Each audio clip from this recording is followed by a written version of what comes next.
topics and opinions expressed in the following show are solely those of the hosts and their guests and not those of W4CY Radio, its employees, or affiliates.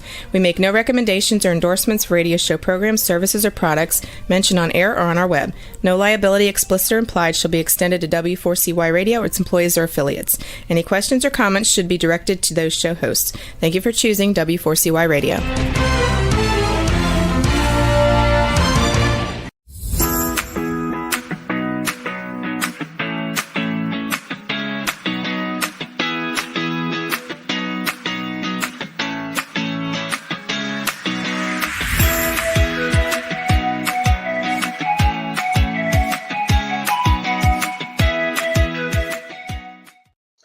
Hi, this is Shelby Wagner, host of Learning to Dance in the Rain.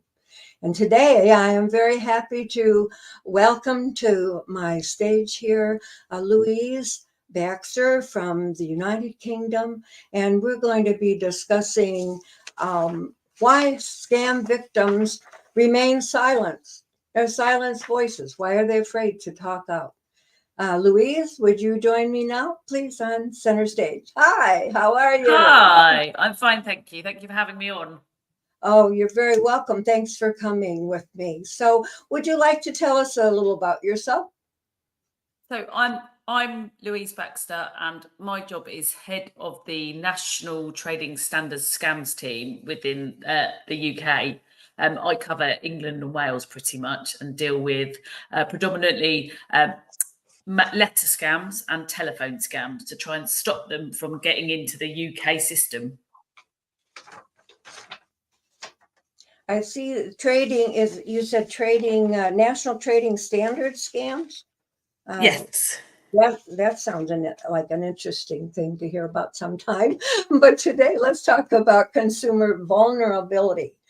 I've always thought maybe that vulnerability might kind of be a negative word. What do you find that word to be?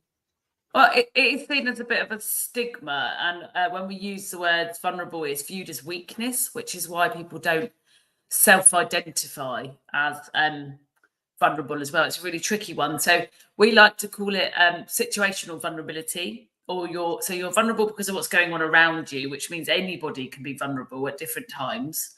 And also, when you are in one of those situations that make you more vulnerable, you could be more susceptible to fraud or scams. So, for example, if you're recently bereaved or recently had a relationship breakdown or lost your job, or one of those situations, having a period of high stress, those situations can make you situationally vulnerable, which means if the criminals get to you at those particular moments of vulnerability, then you are more likely to respond to a scam.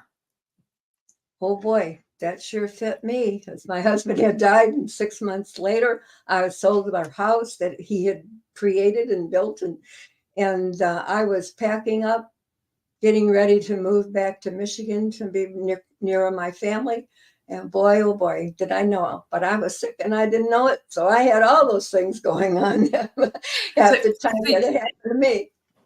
So you had, I think the top 5 most stressful life events are people dying, onset of ill health, moving home, job loss, and I think, and there's another one as well. So you had 2 of those. Oh yeah, going on, and I was ill. Right. They first said I had a sinus infection, and then a week later they decided it was flu, and then after that they decided it was a strep throat. I was sick about 6 weeks during that whole period, and oh my! But we're here to hear about you and your mother. Is it your mother?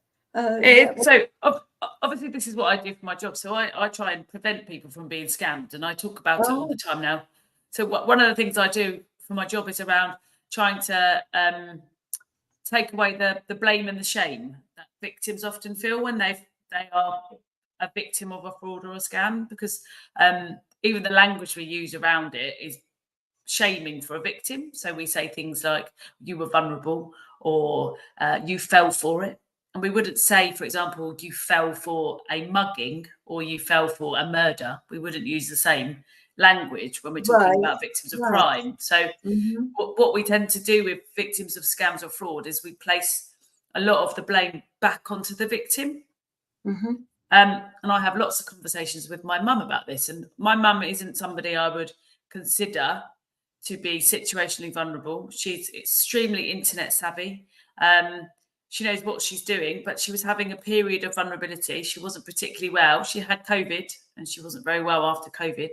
Oh my. And she was used to getting texts from her bank, because what had happened, say 6 months previous, she'd responded to a scam advert for a candle on a social media platform.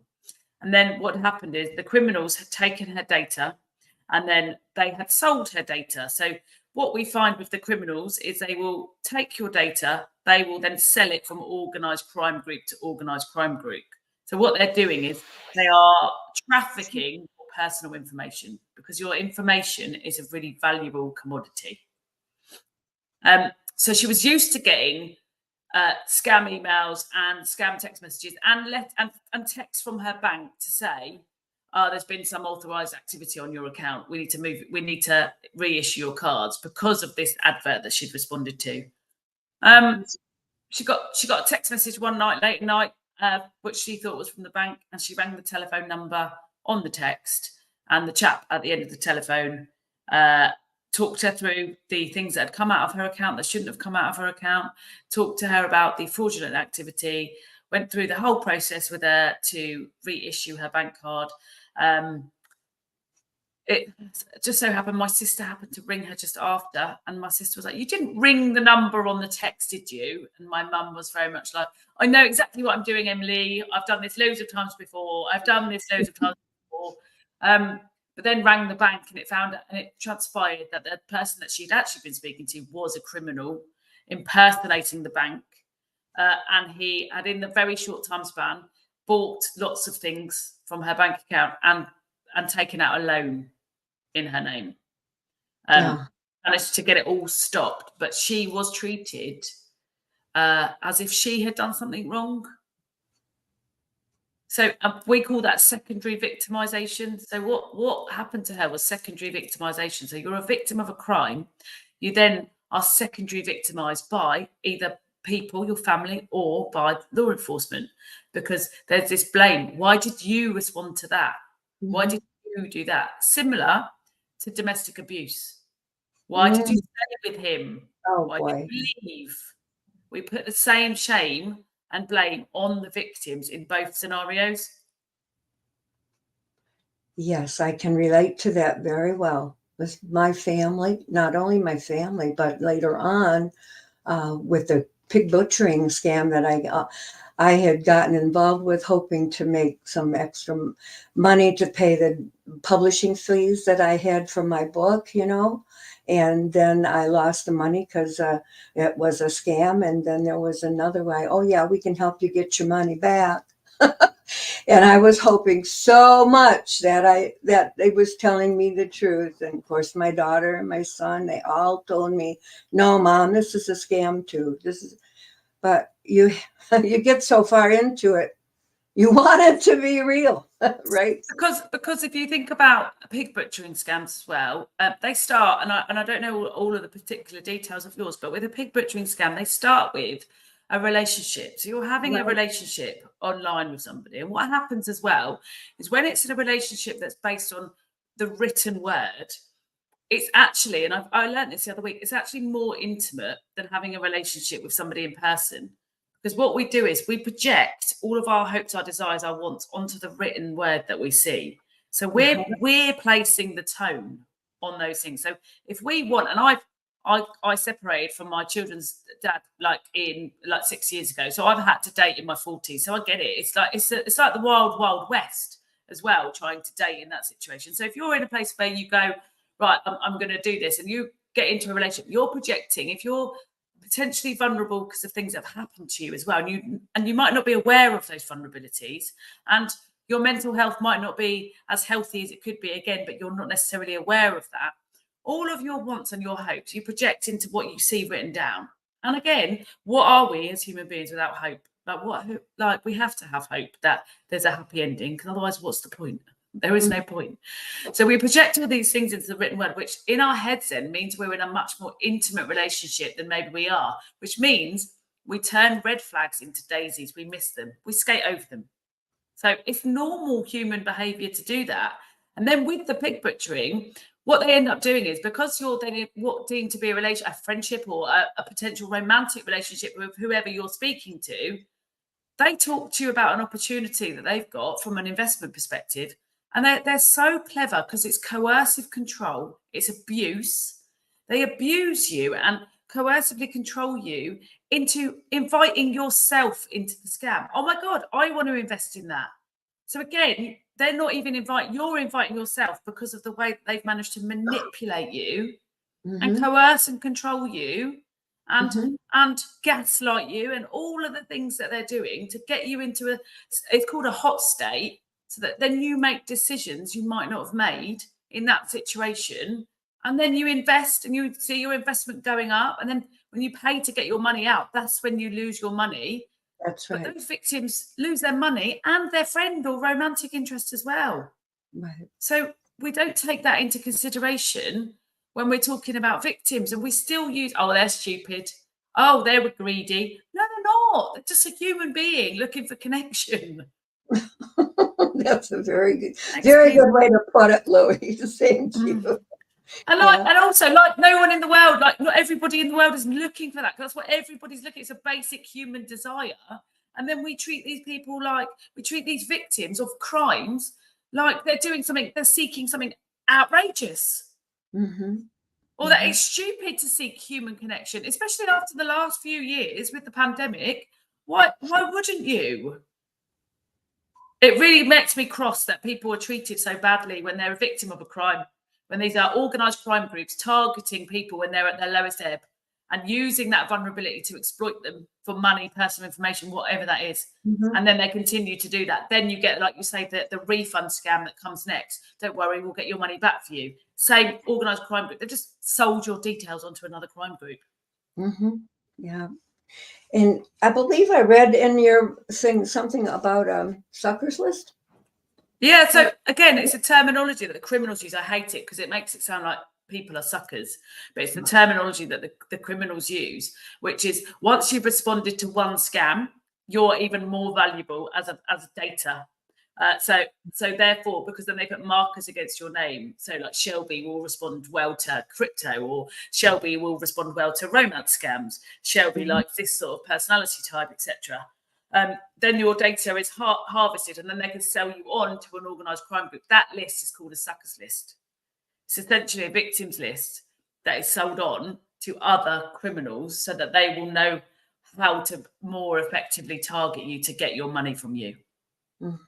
Yeah. So, did your mom go through some therapy sessions, or did you go through some? Or my mum's a bit stoic like that. Sort of her therapy is me and my sister, a bit old school like that. I love therapy. I think everyone should have it. However, mum and I, so with the situation, my mum was very ashamed, and she was like, I want you to talk about my story because I want you to help other people.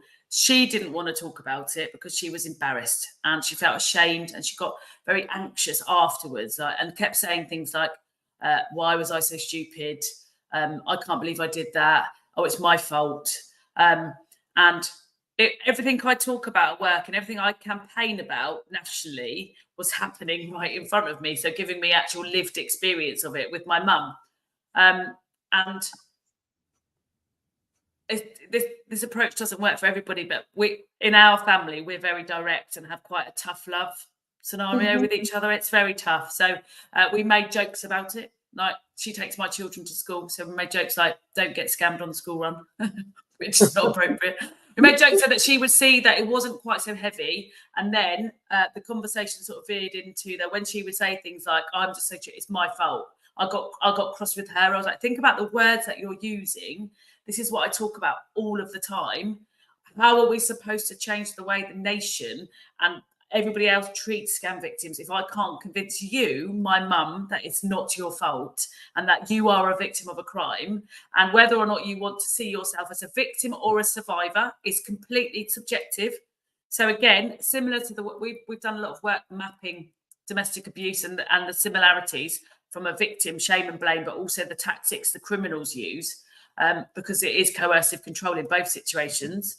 And again, it's very, whether you want to be called a scam survivor or a scam victim is up to you. Similar to domestic abuse. Are you a domestic abuse survivor or are you a victim? Again, it's very subjective, and there is no shame in either one of those titles. But it's really important we provide that sort of empowerment to the victims and say to them, look, own this, talk about it. You're not the only one, and there are going to be millions more ahead of you. So we need to make this better and okay to talk about. Like we're getting better at talking about mental health, but we're still not there. But make it okay to talk about it, which then gives other people permission to talk about it, which educates people.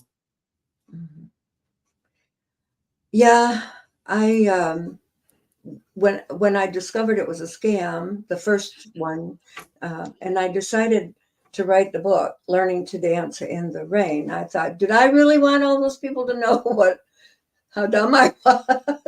You're not dumb, you're brave. It's you're not brave. dumb. I mean, I have a master's degree and 2 bachelor's degrees. But again, anyone that's vulnerable also, because we all have periods of vulnerability. When I went through my relationship breakdown, I was really vulnerable, and I did some things and acted in some ways. When I reflect now, I'm like, wow, that was a lot. But you don't know you're vulnerable at that time, and you're not dumb. You're a victim of a crime.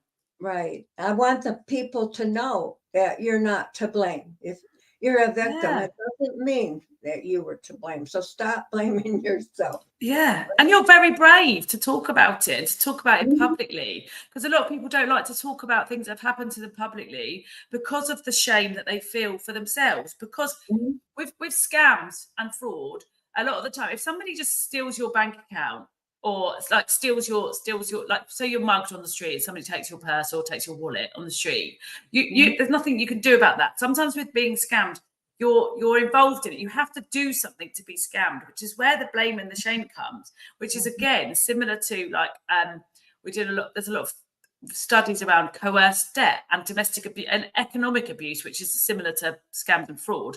But to be in a relationship with a domestic abuse relationship, you have to do something. You get into that relationship, don't you? So you're part of it. But that doesn't mean you deserve to be abused or that you deserve to be scammed, or that it's your fault that a criminal has decided to commit a crime against you. So we need to be careful. We need to be really up on the language we use. It's coercive control. It's grooming for older people. It's fraud. It's crime. Control, yeah, coercive control. It's a crime. We're not talking about something silly or a mistake. It's a crime. These are victims of crimes. And it seems like the police officers, when I went to report my crime, oh well, just patted me on the head. We're sorry it happened. Just don't do it again. You'll get in further. I mean, I just was just really, really lost. But I wanted to help people, others, to have not to have this experience that I had, and I had hoped that I could sway them, to give them enough information so that they would not be taken in by this again. But when somebody's telling you, I don't, with the bank scam, it didn't happen, but like with the pig butchering, with the romance scams, it's, oh, you're so wonderful. You write so beautifully. I really want to get to know you. You sound like a wonder. I mean, when you're down, those comments really help you to feel better about yourself until you find those out things. They only want your money. But who doesn't want to hear those things? We also have to be really so some of this stuff as well. Going into gender a little bit in relation to this is that if women are victims of romance scams, they get treated far worse than if a man is a victim of a romance scam from a societal perspective. Because again, when women get to a certain age, why are you looking for a boyfriend? Why are you looking for love? Again, that's shame that women don't want to do that, and that's not okay. And women can't date younger men. That's not societally acceptable. Whereas men can date younger women. It's the language you use. Oh, look at him, he's a stag, isn't he? Look at him dating a younger woman. Yeah. Like, oh, that's a typical man. Go on the lads, go on the boys. That sort of rhetoric. Whereas women, It's not societally acceptable. We're not allowed to do those things. And again, if a woman goes on if a woman is a victim of a romance fraud, and the chap that she thinks she's in a relationship with is of a certain aesthetically pleasing looks, there's a lot of, why would you think he would be attracted to you? And again, were you blaming and shaming? Like people don't, even the phrase, if it's too good to be true, it probably is saying to people, you don't deserve good things. If it's too good to be true, it's never happening to you. We are so, the connotations and the things, that the words behind the language that we use, people, that's never happening to you. Do you not realize that? Like, why would you think that really attractive man would find you attractive? Oh, you got it. It's just not on. When beauty is completely in the eye of the beholder. And actually, who are we to say that? That, like, even like when you're talking, if you've got two really beautiful people or one, that doesn't mean they're beautiful. They could be horrible, which makes them ugly anyway. Yeah. Not nice.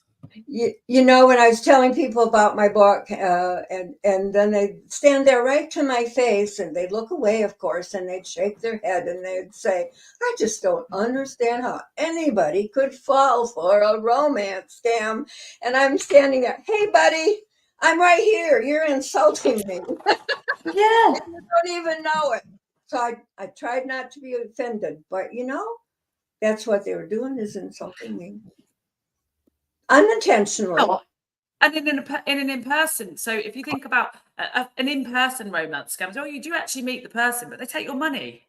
They take your money. Or when you're thinking about coerced debt, so you're in a relationship where somebody is coercing and controlling you, manipulating you, so you borrow loads of money, right? Because that's what they're making you do, which they benefit from that money. You don't. Right. You shouldn't be then responsible to pay for that money back, because it's coerce and control. Yeah, well, I'm still. You're then saddled with a debt. Yeah, that's right. I will never see the end of the debt payment for the pig butchering scam. Really, I will not. I'm 82. Why will you not see the end? Why will you? I'm not see the end? 82 years old, and I have debt that will take me 10, 15 years to pay, maybe longer. That's what I'm stuck with. So, you know, yeah, I got myself in this jam, and I'm digging my way out. But you're a victim of a crime. Pardon? You're a victim of a crime. I know, but so exactly what does that mean? It's just awful that then, and again, that you don't get the right support, and then you're in a situation where you're then financially in debt and excluded because of the fact you're a victim of a crime. So, yeah, where I was pretty well set when my husband died, after he died, and now 7 years later, you know, I got, well, you did it to yourself, Shelby. Okay, well, fine. Well, no, you didn't. I know. If I came in and burgled your house, if I came into your house and took all of your stuff, is that your fault as well, because you chose to live where you did? So, yeah, I'm working on it. That's why I'm here. I want, like you, I'm passionate about getting the word out. And people, the best way to solve this problem is for us and you and everybody to stop sending money to these criminals. But you know what? Now we're finding out about human trafficking being involved in the pig butchering thing. What do you think about that? Well, this is the other thing as well. When people talk about fraud and scams, they don't realise. So we do this sometimes within my role, within trading standards. We also deal with like fake and counterfeit goods. Not my team, but trading standards do as a whole. And when people buy things that are fake or like unsafe, for example, similar to fraud and scams, people don't see it as a massive crime. They don't see it as a big issue. But what those crimes are doing, and the scams and fraud, is they are funding organised crime groups who could be linked to people trafficking or other really bad crimes. So it's not just about, I mean, the fraud and the scams are bad enough, but it's not just about them. Those crime groups are not just involved in fraud and scams, they're involved in some very, very dark stuff. So therefore, you're then funding, it then funds other crimes on top. I know with the pig butcher and stuff, there was an issue in Cambodia, wasn't there, where a lot of the time people were being people trafficked, and then they were being put into a situation where they had to carry out the crimes for the organised crime groups. They were being pushed into a position where they had to carry out those crimes, make the phone calls, build the relationships. So again, the criminals are even victims. How unusual is that? It's so dark. The whole thing is so dark. And with the scams and stuff, all we're seeing is, like, for now, like even like deep fake scams, the AI scams, we're moving into it. The criminals have, because they don't care about data privacy and they don't care about the law or any of it because they're criminals, they don't have to comply with all the same things that a legitimate company would have to. So they can move quicker because they've got a load of money and resources at the end of their fingertips. So they can move really quickly, like the deep fake stuff from an AI perspective, using celebrity, for example, to say, oh, I invested in this and I made loads of money, but it's a deep fake video. Or even down to something more simplistic, like a famous celebrity going, take these diet tablets or use this moisturizer because it will make you look younger. And again, a lot of people are chasing weight loss and youthful appearance. So again, it's playing in to our personal insecurities. We're also, as human beings, we're not geared up at the moment to process all of the information that's currently being chucked at us from a social media perspective. And nobody has trained us on media literacy, on actually understanding why we're seeing these messages, what is true, what is not. Our children, I've got children, and my children sometimes don't know the difference. And I've got one child who's neurodivergent, who is literal in his interpretation of things. And in the UK, we've got 20% of the population that are neurodiverse. So, and that's an umbrella term for autism or ADHD or dyslexia or dyspraxia. So we're in a situation, those people may be literal in their interpretation. We're not teaching them how to decipher what is real, what's a filter, what's misleading, what's a scam. So we're moving into the scam victims of the future are going to be our children if we don't do something to teach them about this stuff. Do you have some tips for us to, when we get a call, a text message or something from the bank, or some message wanting to give their, our credit card information? What do we have a tip for recognizing that is a false? The first thing, never click on a link that's in a text message. I would always say never click on a link that's in a text message. Never click on the link within the text message. No, or the number that's in the text message. So if you get a text from your bank, phone the number on your card or the number that you know is the bank. Do not phone the number that's in the message, would be the first thing. And it's always doubt, like question your questions. So question why this message has been sent to you. And consider the communication. And legitimate companies, so good non-criminals, won't try and force you into making a quick decision. Well, that's a few time. Okay. The other thing is always ask someone else. So it's about art. So that almost like that problem shared is a problem halved thing. So always take 5 minutes. So stop is the first thing I would say. Stop. So don't react. Get panicked. You get a text message on your phone saying your bank account's been compromised, or, oh my God, you need to respond to this message quickly because otherwise your parcel won't be delivered, or whatever that is. They're sent to make you panic. The language in use them is inflammatory to make us panic because then we don't think in straight lines. So it's take 5 minutes. So stop whatever you're doing, take 5 minutes, and then ask someone else, because they will view it from objective, fresh eyes without that emotional hot state. They will come at it with fresh eyes to actually go, is this legitimate or not? The impersonation ones are awful. Like I've had them before and like I said, I've got children where the message will say, Mum, it's me, I've lost my phone, I'm stranded, I need you to put some money in my bank account so I can get home. So that has caused loads of people to send money to bank accounts that they don't know, thinking it's their kids, or transfer money to pay a phone bill, or transfer money via a wireless thing, because they think that it's their child that's texting them. It's an impersonation scam, which is not true. Even older children. When I started this, it was elderly that was being targeted. Usually, recently, their spouses had died, whatever. But now it's coming down into the middle age group, and it's also teenagers, I hear, that are really, really vulnerable to some of these scams that are going out there. Yesterday, I read about one where this couple had lived in Hawaii for 25 years off of the names of babies that had died. Yeah, because they comb the obituaries as well, looking for when you're going to be at your most vulnerable and most susceptible to responding.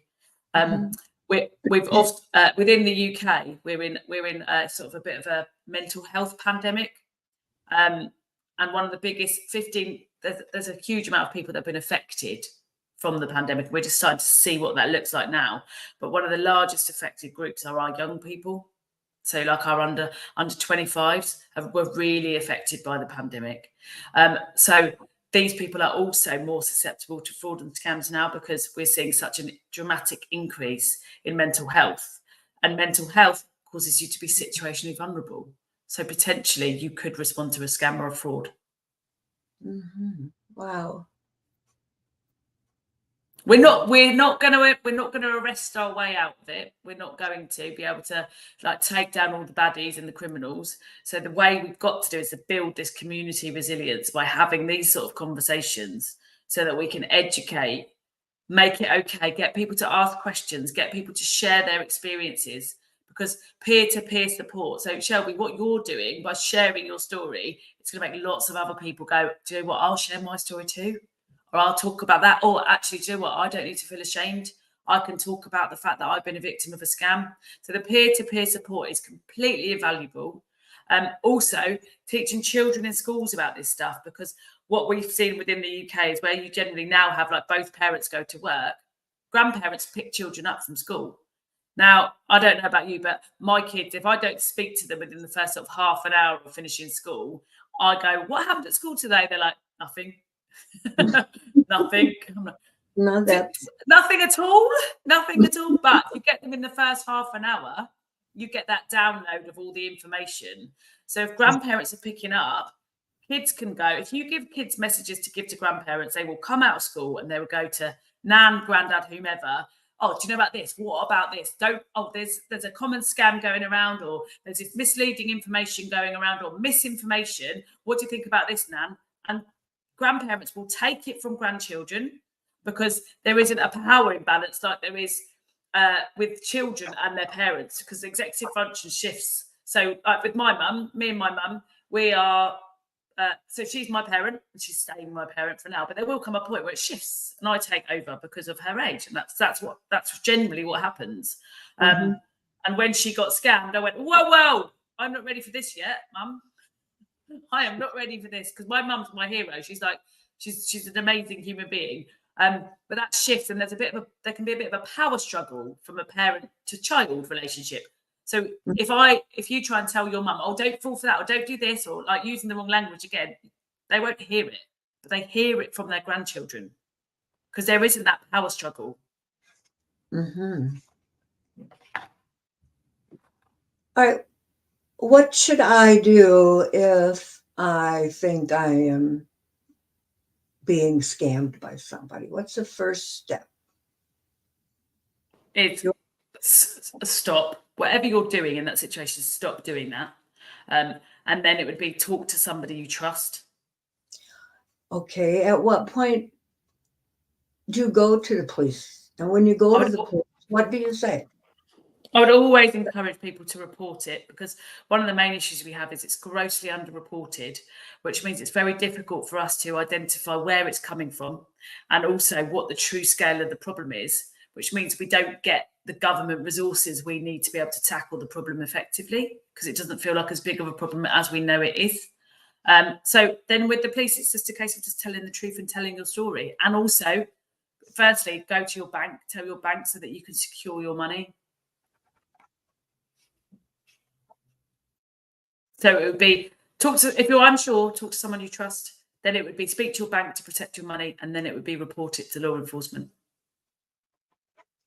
And if your local people are not doing anything, can you go any higher than that?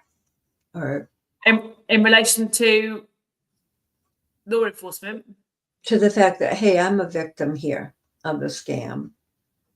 What kind of resources do I have in this community to help me? Again, it depends on what you've got I don't know what resources they provide within where you're in Michigan, aren't you, in relation to that? Again, so within the UK, we can provide some extra support for people, some extra interventions to help them, to support them, to get them back on track. I don't know what your local resources are, but I know there's quite a lot of work across the countries, across the borders at the moment, for us to try and work more collaboratively on this, and also try and work out where it's coming from, so that we can work with our foreign counterparts and go, stop it at source. Because obviously I'm not going to come to America if it's coming from America. So it's about working with the Americans to go, stop it. Mm-hmm. So there's more work on that can be done. But again, this is relying on people to report it so that we get that intelligence to actually identify where it's coming from. Yeah. So there might be some scam survivor groups that you've got as well. I don't know. We have some peer-to-peer support groups here that people can tap into and support each other, and online communities where you can talk to other people with a shared experience, because you've got lived experience. So you're more of an expert in this than I am. You are. Well, I have lots of experience. Well, and but you're an expert in it because of your lived experience. Nobody else can. So you've experienced it firsthand. Right. What it feels like, which is why it's so important that you're talking about all of this. Okay, well, I thank you. I know that you have anything else you want to say? I know you have another appointment you have to get to. No, just thank you so much for having me on today. It's been really nice to talk to you and meet you. I'm very glad to meet you too. And we need to build a community of scam victims, family of scam victims, and the law enforcement, and the bankers, and all of that. I only wanted to help people. That's why I wrote my book, Learning to Dance in the Rain. And right away, the banks kicked me out when the scammers sent a false check to them, terminated my bank account, and my 3 Social Security check and my 2 pensions had just gone in. They wouldn't give me any of my $10 in my pocket. I says, how can you just close my account and not let me have any of my money? And they said, too bad. And I said, am I going to get these back? And they said, well, they may just take it and pay off some of the debt that I had incurred. And I thought, wow. Again, secondary victimization. You're being secondary victimized again, being a victim of a crime. That's the wrong way to manage it or support you. And do you know what I found out about 2 months ago on one of the background checks? My name is now on the government watch list as a possible terrorist. What? For what? On truthfinder.com. Yeah, that was right on there.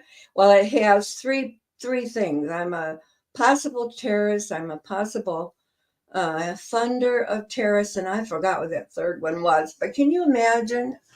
I mean, I'm 82. Give me a break. Because you're a scam victim. Yeah, well, and I got terminated from the bank and all of that. Right. So because you're a victim. See, we find this sometimes with victims of scams. If people are repeat victims as well, the banks do exit their relationship sometimes with scam victims. What we then see is those people become financially excluded, so then they're not able to access services, which means they get a poorer deal everywhere. We've got to change up the system and how we provide the support as well. And I heard someone told me that I trust that getting a community, Shelby. So if there are people out there listening that have been victimized by a scam, romance scam, phone scam, a bank scam, any kind of a scam. Yeah. Let's email me at shelbywagnerauthor@gmail.com and let's talk. We need to get this community. Maybe the government officials won't listen to one or two people, but maybe they'll listen to 20 or 30 or even 100, right? Or Yeah. more. So let's band together and see what we can do. And if all you do is raise awareness and get people talking about the fact that they may have been, everybody's fallen, see, I'm using the wrong words now. Everybody's been a victim of a scam at some point. There is a scam out there for everyone.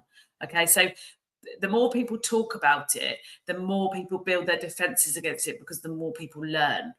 If we hold our heads in shame and we don't talk about these things, we don't educate anybody with our words, we're just hiding. And that's it. And that's one way to make effective change, is by talking about your own personal experiences, to educate other people, to make it okay for them to then talk about it. That's you know, it is therapeutic to talk about it. It is. You know, find that you have comfort in finding out that you're not the only one. You know, I found out this one man told me his sister was an executive in some big company and she was flying and she got scammed just like I did. Well, that made me feel a little bit better, but it's a shame. It's really it can happen to anyone. This is the thing, it can happen to anyone. And it's similar. If you look at the statistics and the research again around domestic abuse, that can happen to anyone as well. Sometimes we have a very defined picture of how we view people or victims of certain things. And actually, and then when it isn't the person that we have an image of that it's happened to, it takes us back, and then we're like, what do you mean? And then we project, because if this could happen to you, and you're intelligent, you're clever, you're degree educated, you weren't poor, you went this, you went that, we project all of those things onto people, because then it could happen to us. So a lot of it's fear. So you have to remember that as well. People sometimes reaction is fear. If that happened to you, that can happen to me. And I don't want that to happen to me. So I'm going to make you stupid, or I'm going to make you feel shame. So again, people have to keep their stuff to themselves. But again, it's the only way we do that is by educating and supporting and actually not making it feel something shameful. So people then don't do that and push it all away. Yeah, that's very important. So is there anybody in the audience that's listening today that might have a question for Louise? I'd appreciate it if you call in right quick. We've got a few minutes left. You did have a question about, do you find that the scams are running both in the UK and the United States equally? Oh, do you know what? I wouldn't know. I wouldn't know what the state's statistics are. All I can say from a UK perspective is that we're looking at around a £10 billion loss to the UK economy every year from this. And that also doesn't account for what it costs for people to recover. So UK consumers are losing about £10 billion a year.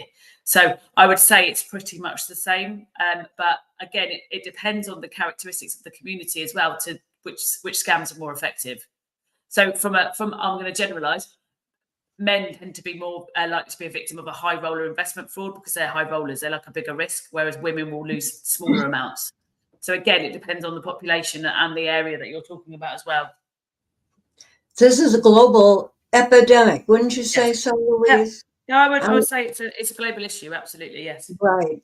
And as far as the United States, that said 2025, I believe it's expected to be $10.5 billion lost to scams, not, in frauds, same thing.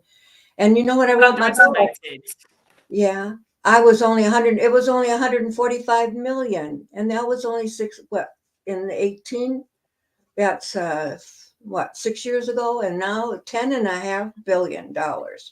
This seems to me like that is a big enough number that government officials ought to take notice that, hey, this is a problem. This is an epidemic. And what can we do about it? And we're trying to educate people so they know this is going on and they can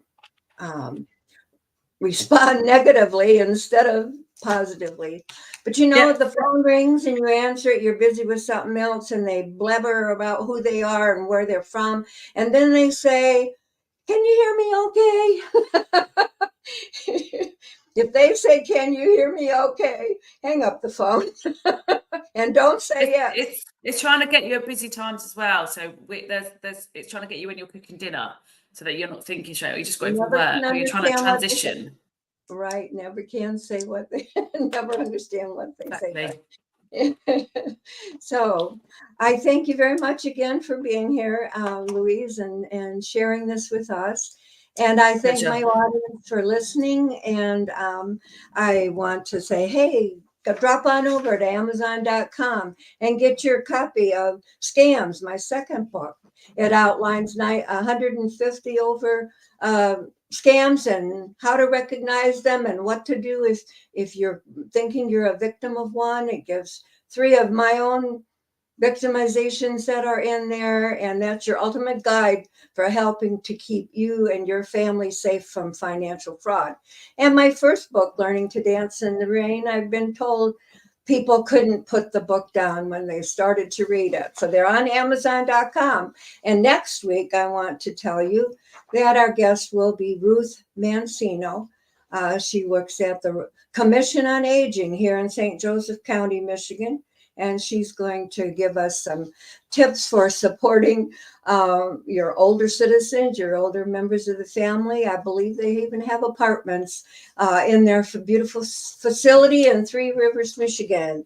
So please come and join us again next Tuesday, every Tuesday at noon Eastern Daylight Time.